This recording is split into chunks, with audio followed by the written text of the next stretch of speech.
రాము అండి. మాది ఆంధ్ర తణుకు నుంచి వచ్చాను. ఇది పౌల్ట్రీ ఎక్స్‌పోలో ఈ సంవత్సరం కొత్త కంపెనీలు కూడా బాగా ఎక్కువగా వచ్చినాయి. లైక్ మెషినరీకి సంబంధించి, అలాగే ఫీడ్ సంబంధించి, అలాగే మెడిసిన్స్‌కి సంబంధించి చాలా కంపెనీలు వచ్చినాయండి.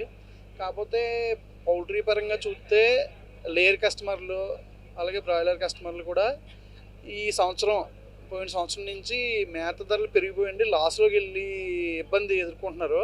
అలాగే డిసీజ్ ఫ్యాక్టర్ కూడా చాలా ఇబ్బందిగా ఉందండి. గ్రోయర్స్ దాకా పెంచడం వరకైతేమి, ప్రొడక్షన్ తీయడం వరకేనేమి చాలా ఇబ్బందులు రైతులు ఎదుర్కొంటున్నారు.